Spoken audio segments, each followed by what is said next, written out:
Hey class, this is Mr. Brenton. Early Sunday morning, so I'm a little tired, but I just made up a podcast or a vodcast for experiments. We are having our quiz coming up this week, and make sure you take really good notes on these. I believe this is going to really help you guys out this week. So, experiments. What do we need to know? Okay, this is Mr. Brenton. Again, I'm going to try to get this working here and try to get our information out to you guys. Let's see what we have. Well, the first thing we need to talk about is validity. You'll see this word coming up, and if you think about it, valid meaning true, we want to make sure our experiments are showing the proper information and giving all the information and using that to make our conclusions.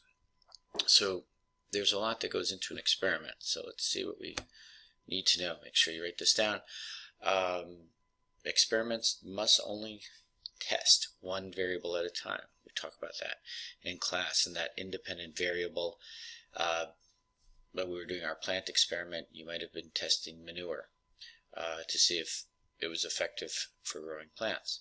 Well, you wouldn't want to test manure and test sunlight at the same experiment. You'd have to do two different experiments. So hopefully, if you're testing manure, you're keeping your plants in the same location, so all other factors, sunlight, temperature, are all kept the same. All right, let's look at the next one. Sorry. Conclusions must be drawn from the data. Okay, it must be unbiased.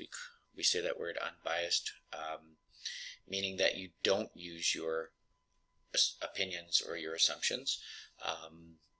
I know we typically tend to do that in everyday society, but that does get us into a lot of trouble. So we think of this idea that science experiments and scientists cannot be biased. We're looking at data. Okay, that's what we're doing, facts and data. Okay, another thing, this has gotten some scientists in trouble before, lost their PhDs and research facilities and everything like that. So the data cannot be altered, adjusted, or eliminated to fit hypotheses. And that goes back to the bias. You know, if you don't want to give up your idea, even though the data says something differently. So we need to be unbiased, cannot alter the data. You can evaluate the data, you can start to think about what the data means, and of course you do that, but you don't eliminate and you don't alter so that it fits. So make sure that all of your conclusions need to be based on your scientific data. Okay. Let's keep going here. Okay. The other idea for validity is that we need to have large sample sizes. This idea that, you know, if it only happens once, maybe that could have been by chance. But the more data you have, the more supporting evidence you have that supports your hypothesis. The idea that you can't always ever 100% prove something, but you add to this support every time you're doing your experiment, every trial, every sample that you have. So doing the experiment once, maybe with just 2 cups of plants, is not going to add a lot of supporting data.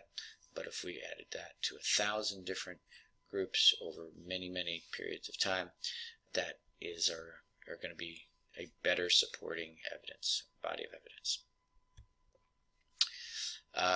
The hypotheses have to be evaluated, and if necessary, the hypothesis is changed on the evidence gained through the experiment, or it's based on the evidence that you're gained through the experiment. And then you should always be coming up with new hypotheses after that. Okay, that is a legitimate thing that we're constantly learning and we're constantly exploring, and we take our evidence from one experiment and yes, we create a new experiment from that. That's our new hypothesis. And other experimenters, I'm sorry, I'm going to need to correct that. Scientists or experimenters. Let me see if I can get my pen. And let's see. We wanted to say experiments. Other experimenters. Sorry. I don't know if that's a word, but scientists. Let's make that part of that. Okay, so we're not going on and making words in here. So experimenters, or better yet, let's look at it. Let's put it, make sure it's clear. And it's scientists. Sorry about that. It's a little early. Okay. Must be able to replicate your experiment and get similar results before accepting your results as fact. That's just going on that peer review. We're going to talk about that in a little bit. Remember, we're kind of collecting this data together, evaluating, refuting scientific theories that don't make any sense anymore, and we want to get to more of what is an accurate result. Okay, control group, we've talked about this a little bit in class. You guys have been setting up your experiments and validity. We need to have a control group. Okay, we'll talk about why in just a second. So remember, control groups do not contain the variable being tested. Another way of saying that is it does not contain the treatment. If I put that in there.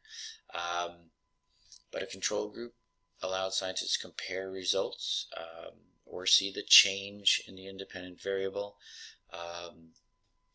or see the change that the independent variable had on the experimental groups.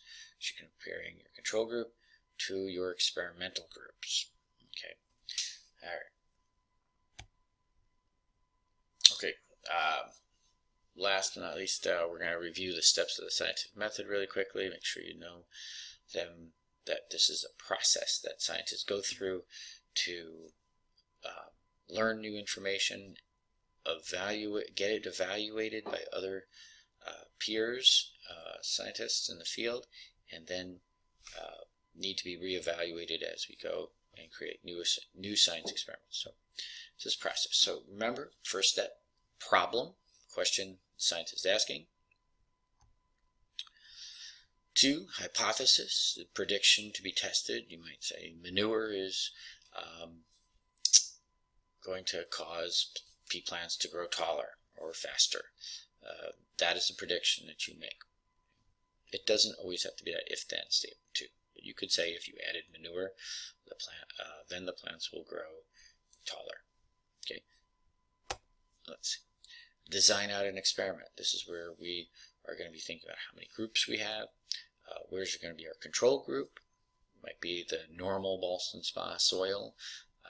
Your experimental groups, you might have manure mixed in with your soil as well. You might even do different concentrations of manure if you were testing that out. Even how we're going to plant our seeds and everything like that. How we're going to water it, take our data, everything like that. So that's our design of the experiment. Then, of course, you want to perform your experiment, collect data, maybe measuring the height of the plants as you're going and recording that in a table. And, of course, we want to evaluate that. And we do our data analysis, and from there we're going to be using our data to draw our conclusion. And guys, that is a big concept that we have, and there's many times where we ask you about that. Then you also want to reevaluate your hypotheses based on the data alone. Okay, not your opinions, not that, but you want to be looking at the data, then modifying your hypothesis, and what I say is modifying your hypothesis, and then going back to retest. Okay, if the data is not working or is different from what you have, you still want to be going through there and repeating your experiment no matter what to get that large sample size and repeatable data. Okay, so you do want to have repeatable data, and you want to have a repeatable experiment. And this goes on to that peer review. Other scientists have to be able to evaluate your experiment. they also need to be able to repeat your experiment and get similar results before they start accepting that as fact. So this goes on to the whole validity of your experiment. Okay, and why do we need to do that? Well, let's take a look here. Why scientific methods? Well, back in the Middle Ages, people believed a lot of different things that obviously were not true. We used to believe that the center of the universe was the Earth, and we know that that's not true. And why is that? Well, mainly the idea is that scientists don't have, or the people at that time didn't have all the information. Okay, that's kind of what we're going to talk about in class. Now, this article we might be reading later is The Slow Death of Spontaneous Generation. And what is spontaneous generation? Well, people used to believe that life could arise from dead material. Okay, so you might think, well, why did they believe that? Well, they would observe probably things like meat or dead animals, and over a course of a couple of days, and it's kind of gross, but they would start to see maggots and flies developing around there. So they didn't have all the information, and they tried to use their logic and said, well, those flies must be, or the dead meat must be turning into the maggots and flies. And this went on and on and on for many generations, until someone actually came around. His name was Francesco Redi, and he developed the idea of spontaneous of his experiment to disprove spontaneous generation. And what, well, actually, going on to, we'll get to Redi in just a second, but this is just a little picture of spontaneous generation. If you're dead, decaying meat, several days, flies would develop around there. People would assume flies came from that meat. All right, so what did Francesco Redi's experiment look like? Well, what he did was he took 2 containers and he put meat in both of them. So here's your dead meat here, okay, or just your meat. Okay, so dead meat. Okay, in both containers. He left one container open, and he put mesh over the other container. Well, after several days, it's obvious that the container without the mesh started to develop flies. So there would be flies flying around in here. There's my fly. And there would be even maggots probably on the meat. Okay, so, and then he noticed and basically observed that flies didn't develop on the meat with the mesh. So that was his experiment, what he went through. So, so you can see it. Basically, you would have flies over here and no flies on the mesh. And remember, this was, if you're thinking about this is a good example, a lot of times used, of a controlled experiment. So this is the control right here, because you're not allowing any other environmental factors to get in there. Okay. So anyway, that concludes our scientific experiments notes. Please take good notes, study these notes. We're going to have a lot of questions that really apply to this, and we can also use this for our experiments throughout the year.